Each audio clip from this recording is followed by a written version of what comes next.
we're going to be discussing a very interesting new report called Islamogram, Salafism, and alt-right online subcultures. We're doing the event today in partnership with the National Counterterrorism Innovation, Technology and Education Center, NSITE, and the Institute for Strategic Dialogue, the publishers of the report. The author, Mustafa Ayad, is the Executive Director for Africa, Middle East, and Asia at the Institute for Strategic Dialogue. We're also going to be joined by Milo Comerford, who is the Head of Policy and Research on Counter-Extremism at the Institute of Strategic Dialogue, and also Blythe Crawford, who is a Research Fellow at the International Center for the Study of Radicalization, where she specializes in far-right online social movements, and is also a PhD candidate at King's, an expert in Chan culture in particular. I should also say and give the apologies of our director, Lorenzo Vidino, who was going to chair the event today, but due to some travel complications, couldn't do it. Just before we kick off, for the audience, we have a Q&A function, which we would like you to use to start putting in questions to the panel. And we will, after the second or third panelist speaks, go ahead and start putting questions in, and we'll go from there. With that, we'll begin with Milo, who's going to give us an overview of ISD's work in this area. Go ahead, Milo. Thanks very much, Alex, and to the program and NSITE for hosting us today. We're really excited to be able to speak to this audience about our research and talk a little bit through some of the implications we think for policy and practice in this area as well. So I'm going to provide a bit of an overview of the research that we've done, sort of why we decided to take it on, the kind of parameters that we were looking at here, before passing on to my colleague Mustafa, who has been on a real journey through some of these online spaces to really understand the developments, the sort of convergences that we're seeing between online subcultures, and sort of being able to provide some of that ethnographic insight from those spaces as well. So just to sort of zoom out a little bit, ISD, the Institute for Strategic Dialogue, has been working for over 15 years now on the nexus of extremism, hate and polarization, and are particularly interested in looking in a sort of broad contextualized way at these challenges, and sort of looking not just in a narrow securitized lens, but also in a sort of broader societal lens, including increasingly looking at the sort of online subcultures and societies that we're seeing merging and converging online. So in that context, we have been doing this research on the sort of digital Salafi ecosystem, and in particular, the sort of generational dimensions of sort of Gen Z engagement with that space, a very broad space that includes a very wide array of different movements, organizations, and belief systems. But broadly, Salafism is which is sort of growing across Europe and North America in particular at the moment, we've noticed become a sort of increasing sort of counterculture among young audiences in particular, providing a very strong sort of black and white belief system in a sort of chaotic, disordered world, providing a strong group identity, and also providing a sort of provocative contrast to sort of orthodoxies of the religious establishment. So it's this kind of fusion of sort of countercultural and sort of sort of strong dogmatic elements that we're seeing increasingly take place online. At ISD, we realized that there was quite a lot of study from an academic perspective about Salafism as a phenomenon, and looking in particular at the distinctions between quietist, activist, jihadist communities within Salafism, but not much looking at the way that this was manifesting online and the ways that these categories were sort of transforming, according to some of the digital platforms that are particularly popular among Gen Z. So we did the study over the course of a year. We analyzed around 3.5 million posts associated with these communities across 1,500 channels.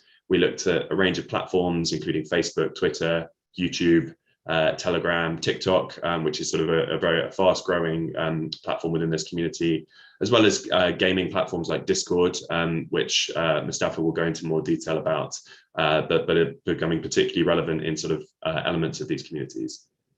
So really maybe just to sort of say that, our interest in this was kind of looking to understand this from a sort of broad analytical view, recognizing there's been a lot of focus on sort of groups like ISIS and Al-Qaeda, for example, but very little about the sort of broader sort of ecosystems that surround them, and what the sort of axes of toxicity might be there beyond just violent radicalization and mobilization.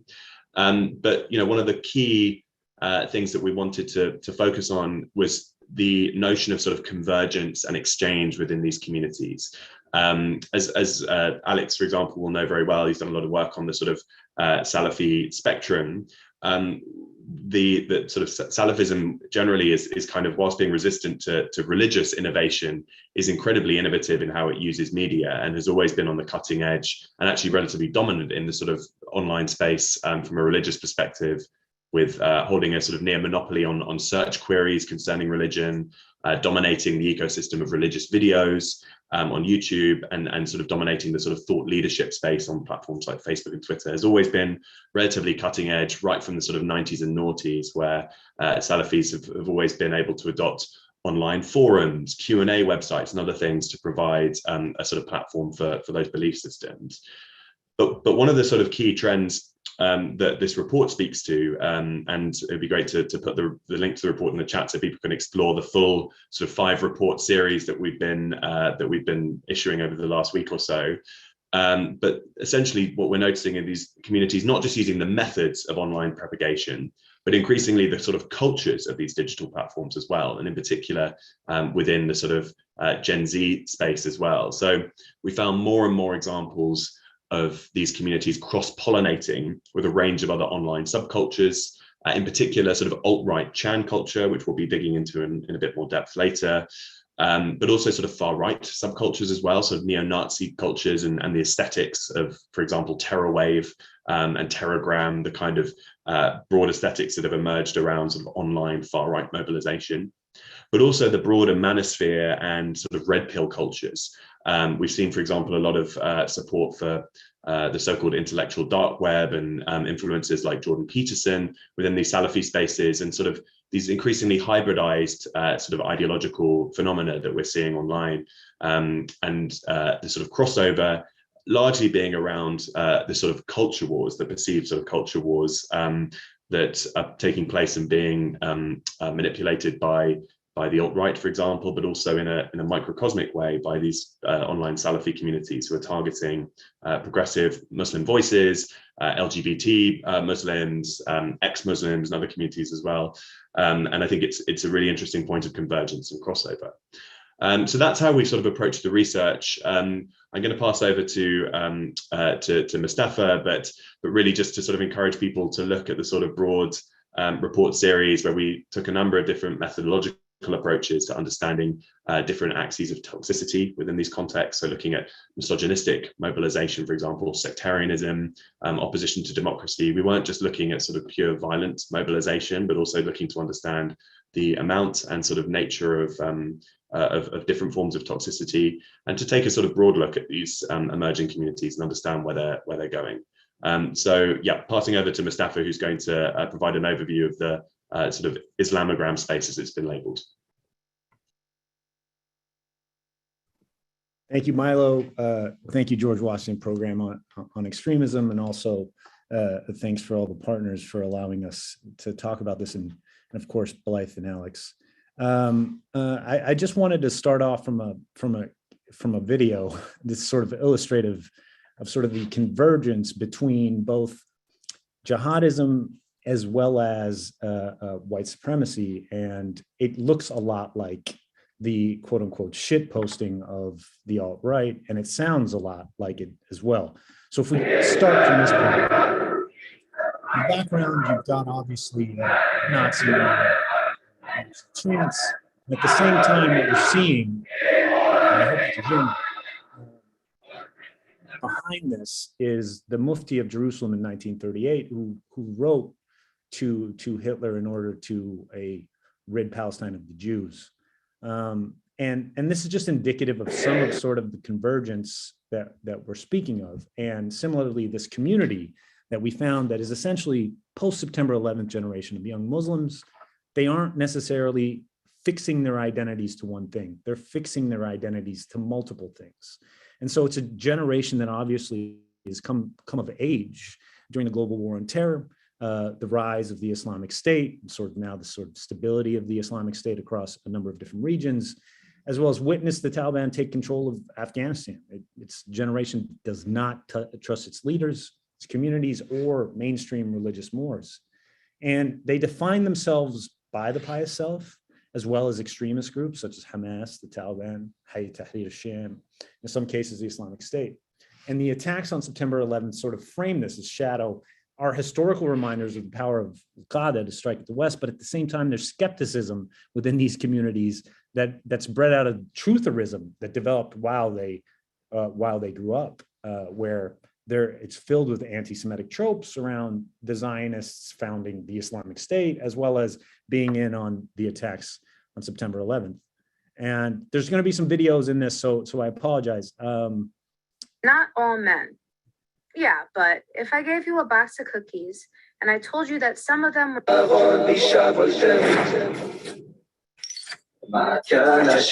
And so videos like this are indicative of shitposting, but they're also part of a larger trend that we're seeing, where we see thousands of young Salafis across what they're calling Islamogram.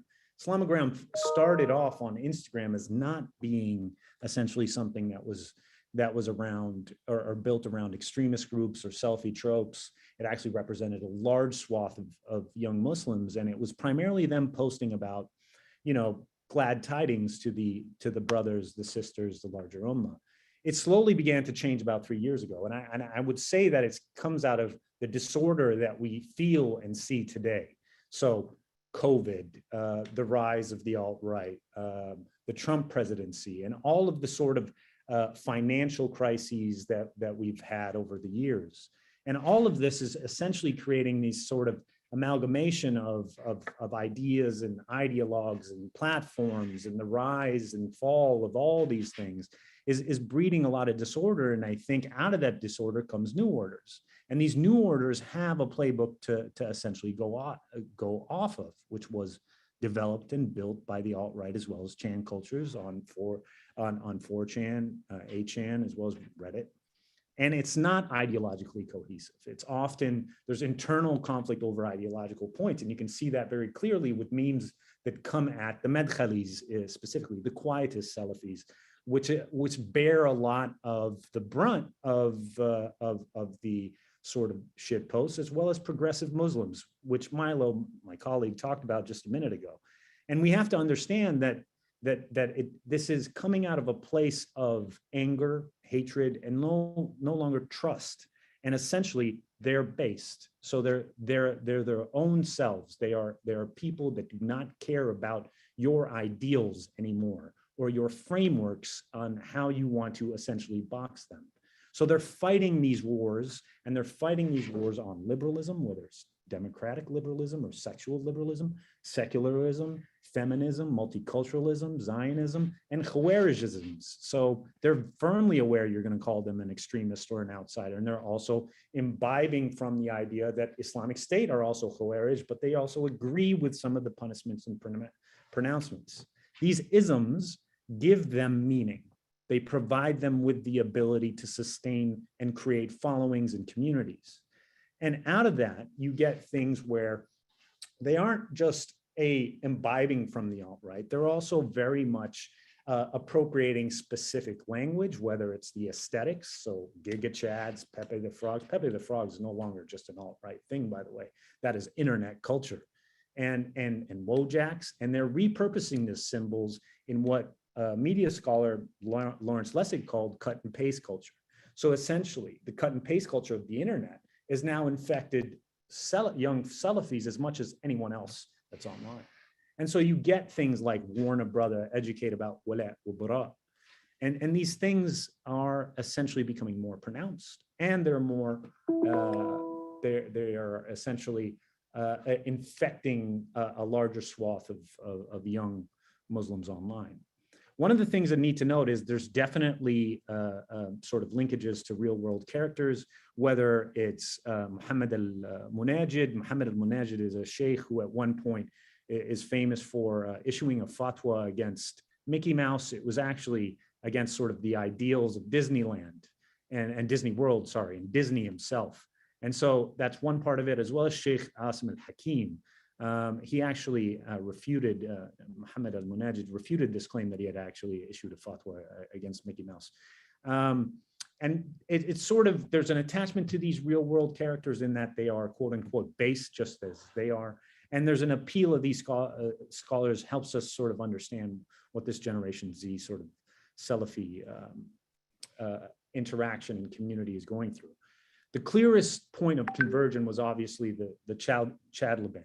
And the Chad Liban is essentially, if you know the term Chad, is someone who doesn't care about your ideas, your thoughts, your concerns.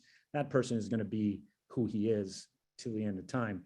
And so the Taliban and the Chad Liban are actually an alt-right as well as an Islamogram sort of convergence points that was very clear. As they ran through Afghanistan, what you saw was the alt-right create Pashto and Dari news channels on Twitter, and they used words like Kyrgyzstan to describe how the US had to back out of Afghanistan. It's a bit weird. And then you had, of course, sort of the Salafis supporting this. And you get things where, as in this video, where you have the Taliban, and I apologize, Taliban's nasheeds are horrible. But essentially these are Taliban nasheeds using congratulations as their actual palace. Congratulations. And so this also resulted in campaigns like the One Struggle campaign, where you had the Taliban being juxtapositioned against the Confederacy or the Ku Klux Klan, and very clear sort of allegiances that were formed during this period. And similarly, what you see are a range of different memes that are being appropriated by different characters. They're being used by those on the Salafi side, as well as the alt-right side, and as well as conservatives in general. Actually, the meme in the middle there about making Taliban great again is actually a billboard outside of Pennsylvania now, and actually started off in some of these Islamogram circles, similar to the Talib-based meme that you see there. And so the challenge is becoming, what is a shitpost from what is a real sort of threat or attack on any one of the isms that we are witnessing. And it becomes more difficult as we move forward. And then it's important to recognize that they also view the Islamic State with skepticism, even though there's support for their sort of pronouncements. And part of that comes down to the way that they derogatorily refer to the Islamic State sometimes as dishes, which comes from dirty dishes that are essentially cleansed, or as well satellite dishes that are broadcasting their views publicly and in many cases wrongly for them.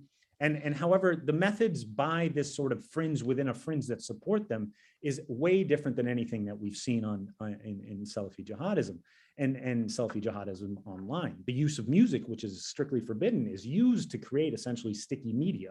And you create these sticky media in order to spread it further and further in the hopes of, I don't think it's recruitment related, but it's generally opening your mind to finding this community and imbibing from this community at the same time.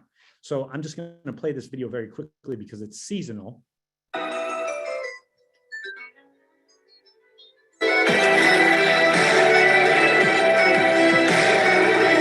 And these are the types of sort of music that you see, as well as memes that are very specific and have cross sort of multilingual breeding or sort of pollination in Arabic and English. The Fear No Man meme using Omar Mateen here, the shooter of the Orlando nightclub.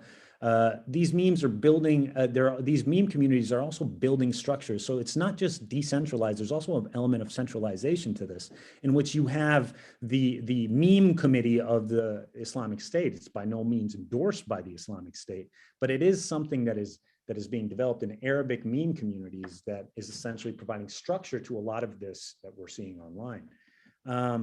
And then there are some key takeaways. The interplay between the far right, alt-right, Salafi communities is a global phenomenon. It's not just happening in English, and it's not just a bunch of essentially angry little kids on Instagram. It's actually Arabic Salafi communities that are appropriating an Arab alt-right, which is rooted in fascist and authoritarian movements in their own countries. And it's similarly a byproduct of rapid parallel evolution of digital extremist subcultures post 9/11.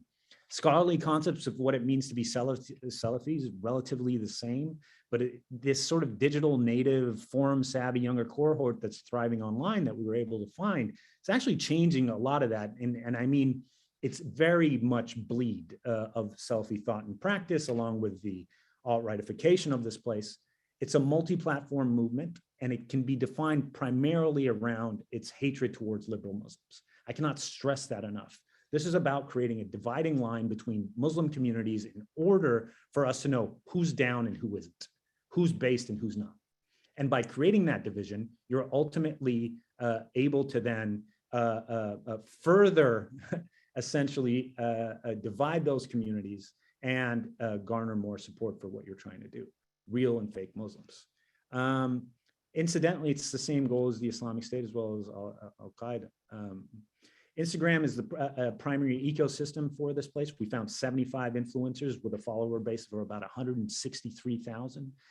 Discord is the second most utilized platform, so it's a gaming platform. In fact, the servers, to get into those servers, you have to go through a voice verification. Sisters are not allowed at all. So you're voice verified and you're asked what your quote unquote menhaj is.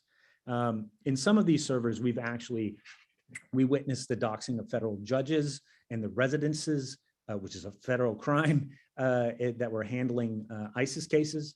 And even though the numbers are small, 4,400 subscribers, that is enough to run roughshod on any platform and to actually attack those that they're willing to attack online. And the third most utilized platform is Telegram. We found a lot of crossover and a lot more of the noxious sort of white supremacist stuff, where we saw white supremacist convergence, where we saw actually Muslim, quote unquote, Muslims on Telegram that were saying they were supportive of Brenton Tarrant's attack because it killed munafiqeen, or traitors to the Muslim cause, essentially. People that were unbelievers that had migrated from Islamic countries in order to grow up and live in Western countries that are dar al-kufr, so to speak.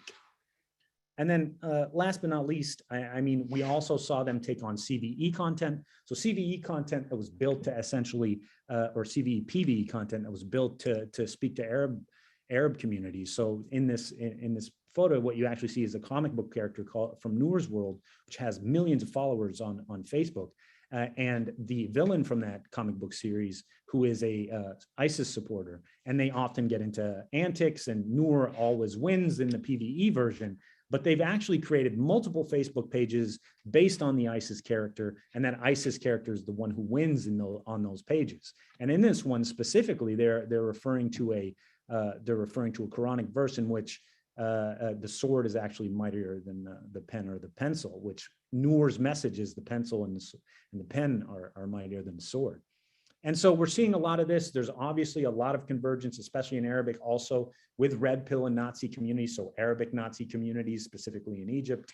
And you're looking at a follower base there, about 49,000, subsection of which 2,500 accounts are dedicated to supporting the Islamic State with memes, which they brand to get around moderation as Wahhabi.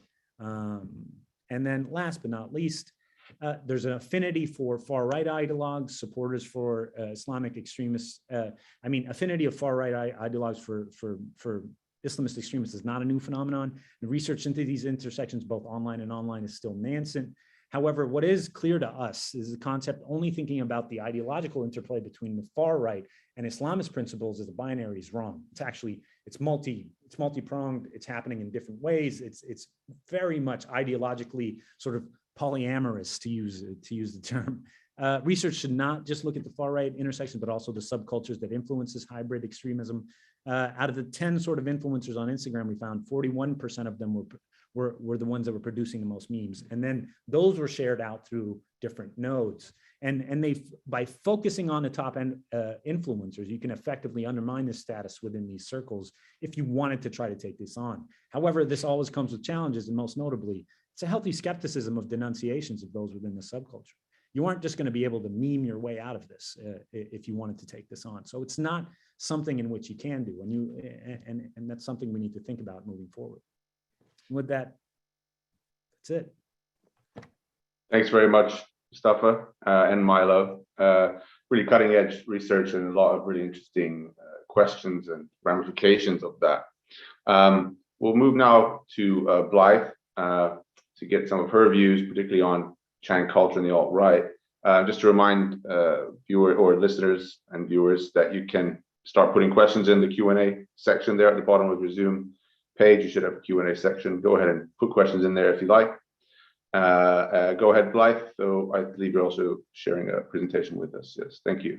There we are. Great, thank you so much. It's great to be able to come and talk about such an interesting report here. As Alex said, my kind of focus is much more on the far right side of things, with my PhD specifically looking at Chan culture. So I just want to give a quick overview of Chan sites and this idea of Chan culture that we've heard as being so influential to the kind of Islamogram sphere, and then quickly add some initial thoughts on potentially this convergence that we're now seeing. So Chan sites, for anybody who is not familiar with them so much, are a collection of online image board forums with a number of different boards where users can talk about a range of kind of general interest topics. They were sort of created in the late 90s, early 2000s in this kind of emulation of this old internet aesthetic. And they're really an antithesis to kind of mainstream social media, differing mainly in the fact that all users are entirely anonymous. Also, there's this big emphasis on free speech with incredibly light moderation on most boards that really leads into this dynamic where we see not only hostility to an outgroup of users of other platforms, but also a kind of internally hostile culture as well, with little ideological or really social convergence between users. Two of the most important boards for current discussion at the moment are the POL, or politically incorrect board, which has kind of been recognized as this locus of far-right radicalization, and the B, or random board, which is the main sort of driver of meme production on these sites. And also in 2019 is when Chan sites kind of came to the forefront of discussion about far-right online radicalization, where we saw Brenton Tarrant, the Christchurch shooter, posting to 8chan, an offshoot of 4chan, prior to his attack in New Zealand, which then led to this kind of accelerationist spree of shooters in the US, Norway and Germany kind of emulating Tarrant's actions and posting to Chan sites and signaling to this community prior that they were apparently part of prior to continuing their attacks. But it's important to stress that Chans are not a sort of uniformly far-right space, and nor did they start as an extremist space by any means.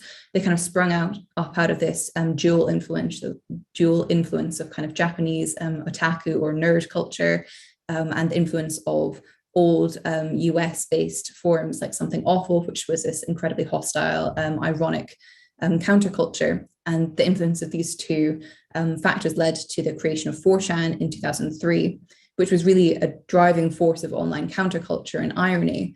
Although we did see the sort of creation of the POL board in 2011, this wasn't a sort of uniformly extremist space as we would now recognize it.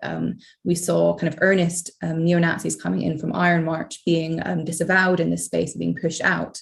And it wasn't until 2014 where we saw this kind of now infamous clash of Gamergate, this massive culture war between kind of gaming culture and online feminists that led to the fracturing of 4chan and a number of more extreme actors bleeding into the pre-existing 8chan, where they kind of more earnestly adopted a fascist outlook and were more earnestly extremist.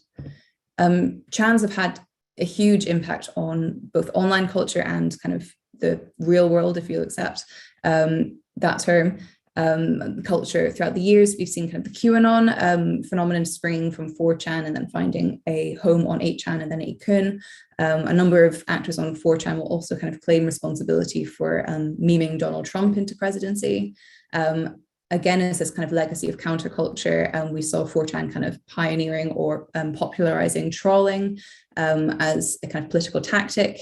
I'd encourage anybody who wants to learn more about that to look into the kind of trolling campaign of the Hollywood actor Shia LaBeouf for his opposition to Donald Trump. That's a particularly interesting example. And as Mustafa mentioned, we also kind of saw the adoption of the Pepe the Frog meme on 4chan, and kind of on 4chan through its repeated use of kind of bad faith actors on the site, it was kind of appropriated from this mainstream meme into a kind of a symbol of the alt-right. And although, as Mustafa mentioned, it's kind of now gone beyond just the alt-right, it was on 4chan that the meme was kind of stripped of its political neutrality and has now become this inherently political symbol. And this kind of power that is behind memes, which is a major force of Chan culture, was kind of noted by Taryn in his manifesto, where he encourages others to kind of create memes for a political cause and to spread ideology, and stresses that they've been more important for the ethno-nationalist movement than any manifesto. So I was part of a team last year who studied memes specifically within Chan sites. We looked at 12 Chan sites across 4 months in 2020, concentrating on the poll boards, when we mapped the most popular memes across all of these sites. And I think something that is, I hope, immediately apparent just looking at the top 10 memes that we found of our sample is how initially visually similar they are to the memes that are included in this ISD report. So you can really see the clear parallels between the two kind of countercultures. The Yes Chad meme here, it was the top meme that we found, and you can clearly see that that is the image that has now been appropriated into this kind of Salafi jihadist culture. Also with the Wojak and the Pepe meme. Something that we noted was that a number of these memes are kind of not inherently political. I think with most of the memes in this top 10 selection, looking at these, a lot of them don't inherently have extremist messages, and it was really kind of within this nebulous kind of Chan culture that they took on extremist meanings. That being said, we did also note a number of memes were inherently used to kind of spread political messages through this kind of guise of humor. So we noted that I think the largest cluster that we found was this cluster of the Happy Merchant meme. So this kind of heavily stereotyped anti-Semitic portrayal of a Jewish person that has been sort of edited time and time again to signal that there's kind of an overarching anti-Semitic conspiracy at play. And we also saw a number of memes which were inherently promoting violence, either just for shock factor or inherently promoting violent actions being taken up by actors within Chan sites. And these are kind of a staple of Chan culture in and of itself. Just to finish up, so I'm not going too far over time, I wanted to sort of stress a couple of potential sort of reasons or hints towards convergence that we've seen already. First is the fact that we've obviously seen kind of the far right learning from the jihadist sphere time and time again. It's very common to kind of see ISIS or Al-Qaeda manuals being shared within Chan sites, particularly the K or weapons boards on Chans, and it's kind of this almost envy of jihadist violent successes, which has in itself sort of bled into this kind of phenomenon of white jihad that we're seeing within the far right, which is being kind of pioneered within groups like National Action and also in this more like nebulous sphere. So this idea of emulating the tactic of jihad to encourage lone act of violence within the far right. Between the two spheres, there is a sort of ideological overlap, even though sort of jihadism and the far right seem sort of oppositional at first glance. We see sort of similarities in the way of identity construction, dual anti-Semitism, and of course, this kind of rejection of modernity. But I think looking into this more kind of nebulous sphere that we do see within Chan culture, particularly, the impact of accelerationism becomes particularly important. So looking at this idea of wanting to accelerate modern society, which is viewed as inherently corrupt to the point of collapse, in order to rebuild and reestablish a new society in its place that can be entirely different to modern society. So under this lens, sort of violence of any kind is really celebrated, and sort of societal tensions are wanting to, and people want to kind of emphasize and strengthen societal tensions in order to destabilize society. So within this more nebulous sphere that isn't so much focused on ideology as its primary way of binding actors together, the celebration of whether it be jihadist or far-right violence becomes important to sort of both sides of the coin. Those are just some initial thoughts. So I will hand back to Alex. We can kind of open up for questions. Thanks very much, Blythe. Again, anyone who's listening or viewing, please go ahead and put your questions in. Just a couple of thoughts from me, and also I have a few questions. So without taking away the thunder of your own report, Blythe and I are co-author, two of the three co-authors of a report that the center is releasing today, which specifically does a kind of ideological comparison between white supremacist extremists and jihadists. So not Salafis in the way, so it doesn't focus on Salafism widely, but really specifically Salafi jihadism. But when your report came out, you know, it was very interesting and useful for us, and it was also, but also wasn't something that shocked me. I mean, for many people, they would see this and say, how do these things come together? How could these two supposedly opposing forces overlap like this, or use one another like this? But you know, for us, it wasn't at all surprising, because in the end, you know, we're talking about two movements that have, you know, while their context, their language, and how they look is quite different. You know, the underlying political impulses are pretty much identical. I mean, you know, we can call them, there's a lot of different ways of describing it, but I think reactionary is probably one of the most effective, and I think an underused term in general here, and often are misunderstood. And a lot of people hear reactionary and they think, you know, someone who reacts to something without thinking, which is, you know, reactive. Reactionary is a very important political term that doesn't get the attention it deserves, because what we're dealing with here are forces of reactionary violence who are both very, very worried and suspicious about the progress societies have made over the last 100 years or so, or even longer, the relatively liberal progress. Yeah. And even though Salafis and Salafi jihadists are concerned by that progress in their own context, usually in Muslim majority countries, in the end, they view that as an import from the West. And in that sense, both the extreme right and the Salafi jihadists and the Salafis are both against what we can describe, you know, perhaps unfairly, it's not specifically Western, but in this case, Western, you know, liberal progressive politics, right? And they're both responding to this and trying to roll it back. They both have kind of imagined utopias that they're trying to get back to, that again have a different, you know, color to them each and a different look, but essentially want the same kind of things.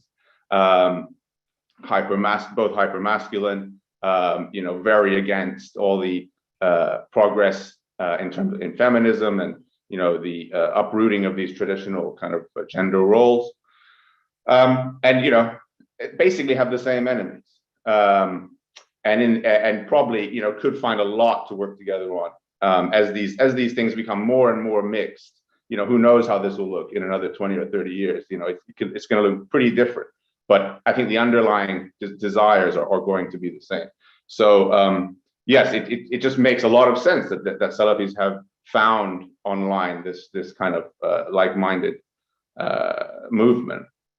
And I think this is something wider to think about, you know, and this is something we'll discuss when we release our report as well. But, you know, at the moment, we're in this kind of, the terrorism studies world is in this part of the big discussion is, are we entering a new wave, you know, of terrorism? Are we entering the right wing wave? And if we think of it in the term, the Rappaport's kind of four waves, we're supposedly in this religious wave kicked off, you know, essentially by 9/11, but even going back, kicked off by the Iranian Revolution. You know, are we now in the right wing wave? Are we, you know, entering a new wave of terrorism? And this might be misunderstanding of the wider question here, and is, are we actually really experiencing reactionary terrorism of the type that has been going on from 9/11 onwards? And in the end, are we experiencing really an increased desire in our societies to undo a lot of the liberal progress? And it is, you know, in the end, terrorism, extremism is a reflection of other things going on. And shall we not actually separate these two things so much and actually look at these as really two very, very similar violent reactions? Because if we think of the other waves, none of them were reactionary, none of them were chauvinists. You know, these were, you know, far left anarchists, national determinationists, or communists and far left, new left sympathizers. You know, but this is the first, you know, wave of terrorist violence that is purely, you know, anti-liberal, anti-progress, regressive. And maybe we need to think about the terrorism wave as actually really the same thing. But that's and I'm sure there's a lot of people who think that's a crazy and wrong understanding of the waves of terrorism, but I think it's worth thinking of that. But with all that in mind, I had a few questions that I'll start with, and then I'll read out one of the questions from the audience first. Ali asks about the main drivers behind Salafi online influencers. So who are the main actors, drivers behind Salafi online influencers? And the second part of that question is, are these independent actors, or is there evidence to suggest state, non-state group sponsorship? I guess, Mustafa, that probably is for you. Thanks for the question. I mean, in terms of the influencers, they're just by, this is all open source research, by their own tongue or their keyboard are between the ages of 18 and 25. They're kids. They're in school. They're worried about exams. They are in Pakistan. They are in Canada. They are in the United States. Are they connected to state or non-state groups? Well, I can't tell you that. I know that they're definitely connected to the Telegram channels that share a lot of the armed groups content, a lot of which are private. And that could suggest a link. It could also not suggest a link. They could just be part of those groups because that's part of the Telegram milieu. But I do think it's important to recognize that again, we are talking about a fringe community. So if I'm thinking about Salafism as a rug, right? And I'm thinking about the tassels at the end of this rug, that's where these communities are. It's that fringe. And that fringe is only getting more frayed as we go along. So Alex, I 100% endorse your next wave theory that yes, this is what we're looking at. We're looking at a splintering and essentially a convergence fringe that is focused on liberal, quote unquote, liberal order or what have you. And also all orders, frankly. So even the Islamic State's own order and those that support it within these communities, they find it suspect, right? These guys do not trust their leaders, do not trust their communities. And it may sound weird to say this, but even the guys that they support, they do not trust. And that is born strictly, and I think, this is my own personal opinion, out of the global war on terror. The way that it affected Muslim communities was, I can't trust you. I can't trust you, brother, regardless of who you are. You come into this chat and your first comment is, who's got Al Hayat Media Center stuff? That immediately is a Fed post, right? And that is immediately flagged. But it's also indicative that everybody's a Fed. You're a Fed. Yeah, you're a Fed. You were spying on us in this Discord server. You're a Fed. You're a munafiq. It's all of this stuff, and it's hyper charged by the platforms that they're on. And these platforms that are decentralized breed further disorder. I can't stress that enough. I don't want to get rid of the platforms. I just want to know that that's what's happening. And this wave will get more pronounced as we move along. Yes. And yeah, I think that's interesting and important to think about. And my other question actually connected to the viewer's question was, how are you, so we've, Blythe talked about specific examples of how in the real world this kind of Chan culture has manifested, and Brenton Tarrant is probably the most grotesque and extreme example of that. Have you seen anything like, of course not violence, but is this manifesting itself in outside, outside of the internet? Are we seeing a sort of it come in other ways out, politically or in terms of activism? Just to jump in there, I think we're still at the kind of early phase of this. We're still at this sort of developmental, pretty sort of primordial development phase. It feels a lot like, sort of 6 years ago when people looked at what was going on with sort of Chan culture, with the emergent sort of alt-right, kind of universe, and also, phenomena like QAnon when it was still in the sort of Pizzagate space, and looked on at these things kind of thinking, what does this mean? What's the sort of so what of this? And, it feels very similar looking at these spaces now and seeing the kind of evolutionary sort of speed at which these ideas are sort of crystallizing, the reference points, the kind of, the memes that are sort of flying around and being iterated and developed.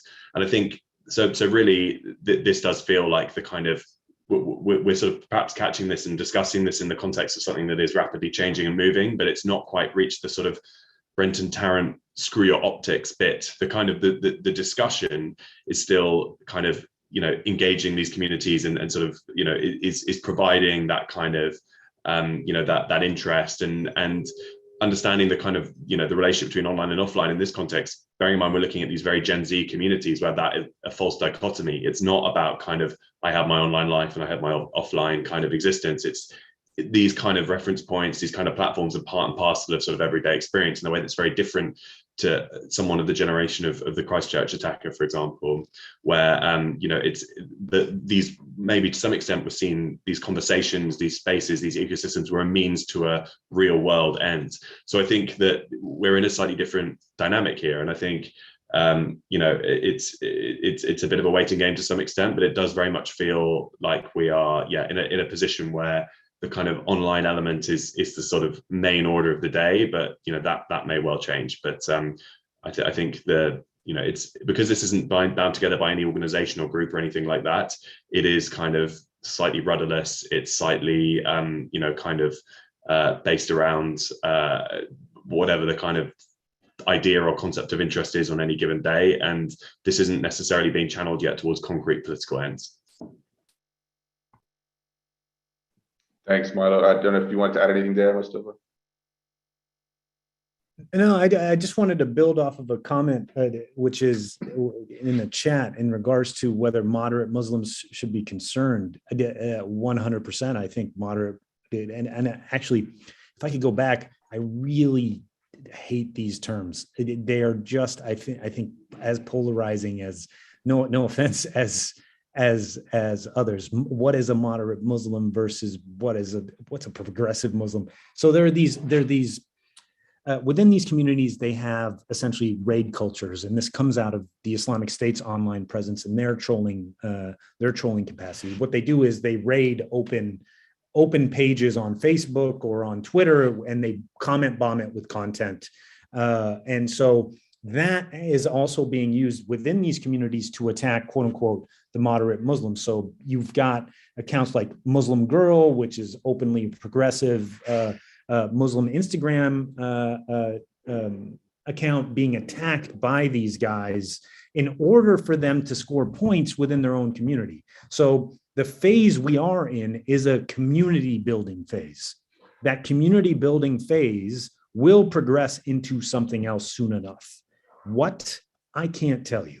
Like, I wish I could tell you how this would play out, and I can't tell you how violent it will get or if it will breed violence. It could breed a lot of internet lulls for a very long time for these communities, and that's the way it's going to be.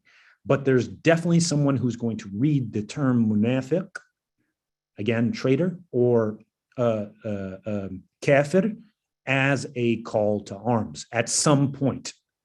At some point. Thanks.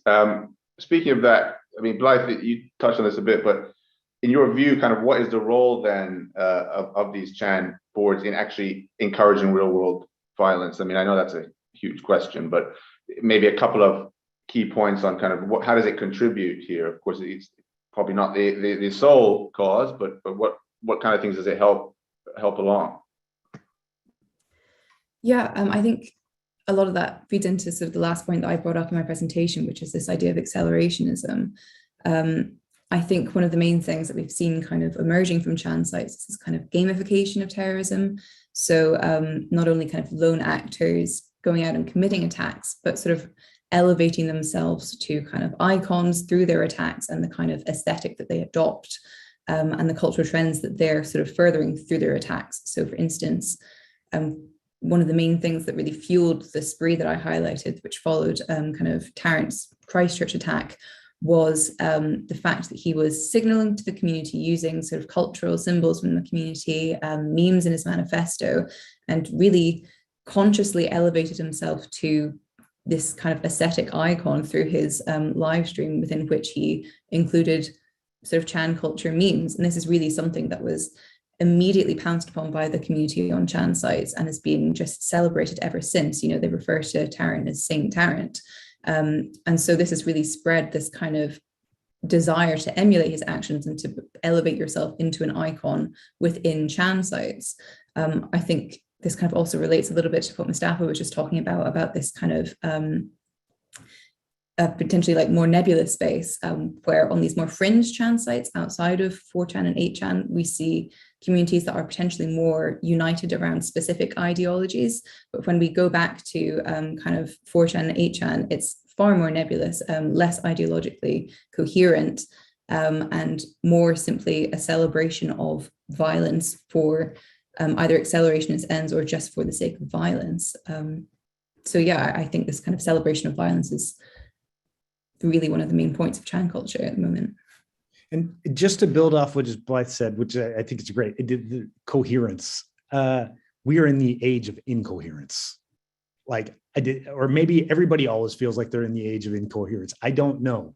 What I do know is that if it feels to us, if it feels to me, and it feels to you who is listening to this, that we are in a state of disorder, disarray globally. Imagine what it feels to a young Muslim, right? Or imagine what it feels to anyone else who is going through something, who's found a community that has provided them with order. And actually, there is coherence in insanity and miscoherence or incoherence. There is a little bit of, oh, this is a soft, comfortable place for me. And I'm taking part in a community that is filled with incoherence, like Family Guy jokes in an episode of Family Guy. There's incoherence there, but it makes sense to people. So yeah, I think disorder breeds incoherence. Incoherence is coherent for some people, and for others, it's wild. It's just insane. Yes, and I think actually in terms of thinking about what to do about particularly not the wider problem of the age of incoherence, but I don't know what anything to do about that, but what to do about these specific platforms. Have Chan boards, this is from the audience, have Chan boards been moderated more since the Christchurch and El Paso attacks, or has moderation remained the same? And how have these spaces responded to moderation? Yeah, so Chan sites are somewhat different from mainstream social media in that they're really only moderated by kind of mods within the community. So different Chan sites have reacted differently.